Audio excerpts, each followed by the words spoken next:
From Raw Story. Right-wing militias are walking out of the anti-government shadows and into the Republican Party apparatus. You know, early on when I started referring to Trump and his inner circle of sons of bitches, including his rotten family, I used a lot of allusions to Hitler and Goebbels and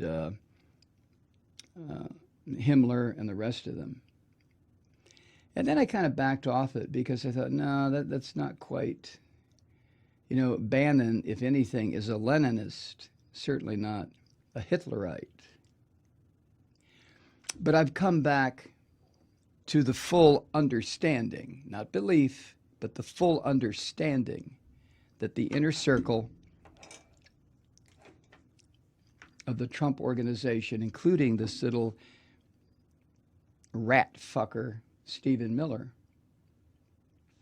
are more like Nazis than the Nazis were. So anyway, these armed anti-government groups, the real anti-Semites in this country, the racists, the anti-immigrants, who have faced some existential tension, you might say. That's how Raw Story puts it. After Trump's being made president of the United States. But they have resolved, these white racist groups have resolved the dilemma by forming what they call a counter-resistance to protesters of Trump, and by providing security to Republican groups. Now, I predicted this months ago, maybe a year or two ago, that eventually the supporters of Trump, as it became more and more apparent that Trump was a liar, a fucking idiot, a thief, a deceiver, a Nazi, and someone who was systematically going to tear the United States to pieces,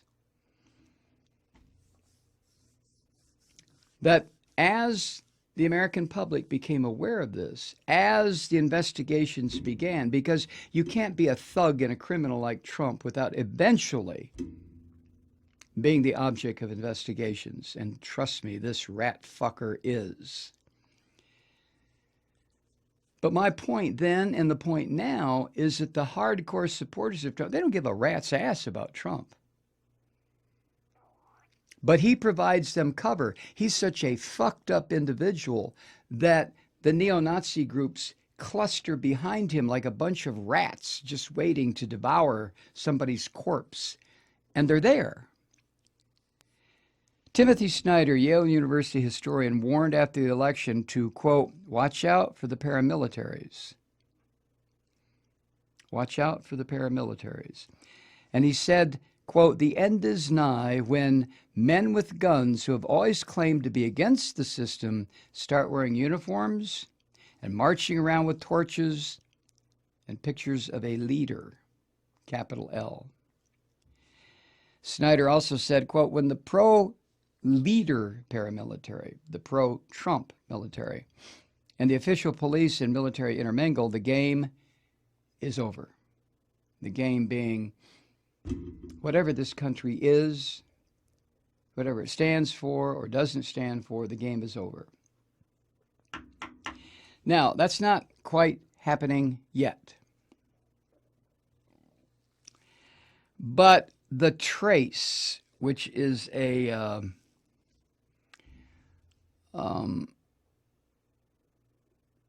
organization that keeps track of these neo-Nazi groups, the Trace found at least 5 instances in 3 states where anti-government gun groups aligned themselves with conservative elected officials and Republican causes.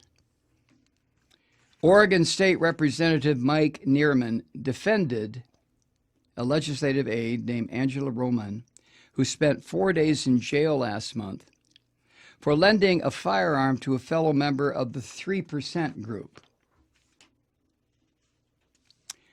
who was prohibited from owning guns due to his felony record. Roman and her 3%er friend also attended pro-Trump rallies back in March that led to clashes with left-wing groups.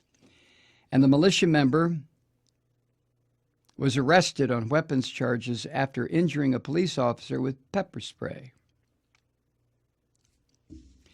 After her arrest,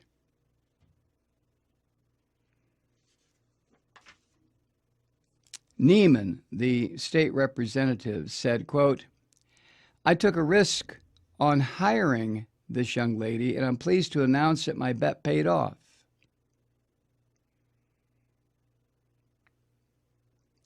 He failed to mention her involvement with the anti-government group. Now, the anti-government groups in this country, and you can argue with this as much as you want to, and I'm including the anti-government groups on the left, for the most part.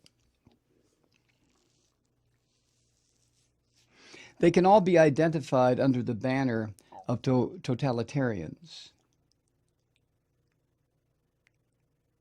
These are the type of people, whether far left or far right, especially the far right, who are terrified of democracy because democracy would indicate that people start equally, that people have equal opportunity, that people have equal protection under the law, that sort of thing. And the neo-Nazis in this country, including the little Nazi Stephen Miller, they don't like that. They don't like that at all. Because government is the great leveler. That doesn't mean that government knocks down the people who are on the top. If the people who are on the top got there honestly and legitimately, the government doesn't give a shit what they do. Until they start getting involved in neo-fascist activities, in buying elections, in arming paramilitaries, yeah, then they start to care, the government does. Because who's going to do anything about, are you? Am I? Are we going to do anything about these little rat fuckers who run around with their camos and their AR-15s and shit? No, we're not, because you and I are not capable of taking these sons of bitches on. But this is where government is the great leveler. And the fascist groups, the anti-Semites, the anti-minority groups, the anti-immigrants, the racists, they hate the idea that things should be level because they're white, they're Caucasian. And they are fucking going to lose their white privilege. And they're terrified. And if you ask them what white privilege is, they wouldn't be able to answer. But you know what it is, don't you? And so do I. White privilege exists when these people, when any white person, myself included, when we wake up in the morning, white privilege, well, it was there even while we slept. But white privilege drapes down around us, and you're aware of it. If you're Caucasian, you're aware of this. Unless you're a hypocrite, unless you won't accept it or face it, which a lot of white people won't. But your white privilege protects you and leads you and guides you and takes care of you throughout your day. And I don't give a shit if you're a white person who's homeless or a white person who's a hedge fund operator and made $300 million last year. It doesn't make any difference. The white privilege still protects you to a greater degree than, say, black privilege. And that's another reason they hate the Black Lives Matter movement. A declarative three-word sentence, Black Lives Matter, is enough to fuck them up, the white people, so badly that they start calling the Black Lives Matter movement a terrorist organization. Isn't that funny?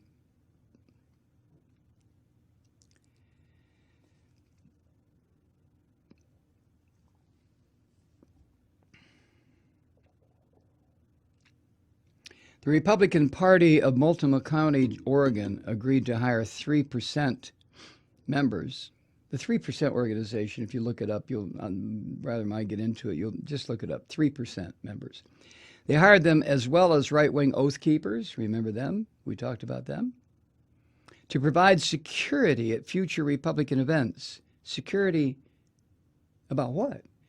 What Republican candidate or congressperson has been shot in the fucking face or beat up or thrown to the ground? No, that happens to Democrats.